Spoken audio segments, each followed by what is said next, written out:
Every NHL franchise covets a true playmaker, and this year's upcoming NHL entry draft has got some very good ones that could go on to be big-time distributors in the NHL for years to come. So today we're going to take a look at the top 5 playmakers in the upcoming NHL draft. Hey everybody, welcome into Clearing the Benches, your one-stop shop for hockey content. If you go ahead and hit your subscribe button right now, you'll be sure to be in on all of our future videos. Well, I love the draft because, you've got all kinds of different players. You've got your snipers, you've got your playmakers, you've got your hitters, you got your big defensemen. You don't hear so much about goaltending, but this is an exciting time. And oftentimes when, they're projecting these kids, it's just what your team is looking for. So it can make you very happy when your team selects one of these players. Consensus-wise, I would say this year, Jake O'Brien, 6'2", 275 pounds out of Brantford in the OHL, is considered the top playmaker. He's a 200-foot player. They say he can cover the other team's top scorer, and he can also slow down the game in the offensive zone using his smarts. They say he finds lots of goal-scoring opportunities, whether it's for himself or for his teammates. And, when you look at teams right now that could really use a guy like him, at number 4, the Utah Mammoth, they've got some high skill going on up front. And O'Brien, could fit right into that. And in 2 years, Utah could really turn their fate around and become a playoff contender. And Jake O'Brien could be a big part of that. Again, most of the pundits out there are saying that this kid is the top distributor in the draft. Number 2, Caleb Desnoyers, 6'1", 180 pounds, Moncton of the Q. He had 84 points in 56 games, including 49 assists. Pretty good scoring to assist ratio there.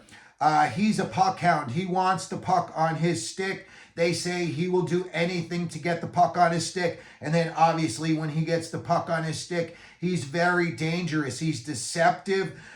He's got a high IQ. They say in all 3 zones, he's always in a good position. Currently leading the Q in playoff points with 24. He's got 9 goals and 15 assists in just 13 games.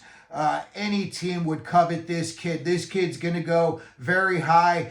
There's teams like the Flyers talking about him. But again, I could see him going as high as number 4 at Utah, all the way again up to around number 8. I think he's just going to be right in there, and I don't think he's going to get out of the top 10. So Caleb Desnoyers is another guy that we think is going to be a good distributor for years to come.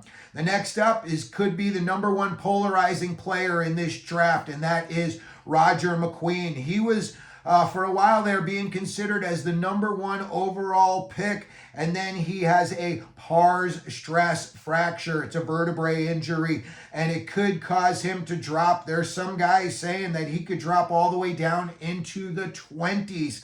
6'5", 200 pounds. When he's healthy, they're saying he is a potential franchise player. They're saying he's a Geno Malkin type of guy. They're saying he's got the puck, he can shield you off, he can score, he can pass, pretty much do it all. Big numbers when he is healthy. And again, for a minute there, he was being considered in the number 1 spot. So he's going to be very interesting. There's lots of teams, even Utah, they take a chance on most anybody who's, a big-bodied guy with some skill.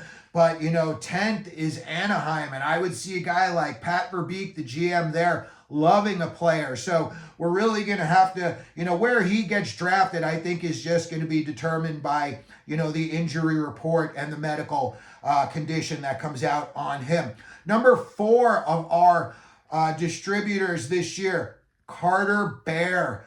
He's coming off an Achilles injury that ended his season, but he had 40 goals in just 56 games. He's a team first player, so he doesn't always look to shoot first. He's, thinking about his teammates and thinking about who's got a better chance than he may have. he's very, very good at creating open space for himself to either get a shot off or to make a pass to a teammate. When you look at some of the NHL comparisons that guys are saying he has a game similar to me, this is a guy, I like his game, Travis Konechny.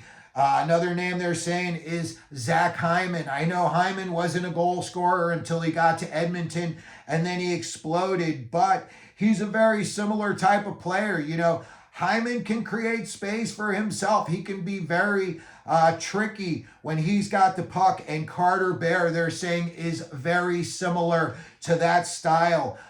Any team would be happy to have him. He's probably going to go in like the 8 to 12 range, but they're saying teams up higher could take a swing on him. They like his mentality. They say he is the most easygoing guy. The coaches love him. They say he's the most low maintenance guy they've ever coached. So Carter Bear could be a good playmaker in the NHL. And then at number 5, we've got Anton Frondell. He's a center, 6 foot, 200 pounds out of Sweden. He could also move to the wing. Very high compete level. Again, teams like the Philadelphia Flyers are talking about him. His NHL comp is Nick Suzuki, and I think Nick Suzuki turned out to be a really good player. And, you know, he, again, is another guy that when he's got the puck coming over into the offensive zone, you don't know whether he is going to pass or shoot first. Adam Kimmelman, one of my most respected guys when it comes to NHL prospect, says he has an elite offensive game. So coming from someone like that, Adam Kimmelman, that is high regard. And also another thing is they say he's pretty much NHL ready now because he was playing versus men much older and bigger than him in Sweden. The book on him is that he's probably going to go anywhere, again, 4 to Utah, all the way up to number 10, where the Anaheim Mighty Ducks, or once Mighty Ducks, were picking. So again, that's going to do it for our video today. Those are the top 5 playmakers in this upcoming NHL draft. Let me know what you think down in the comment section. Maybe there's a player that you like that we didn't talk about. We can always talk about him in a future video. If you could, please hit the like button, hit the subscribe button, and as we always do here at Clearing the Benches, let them know you're out there.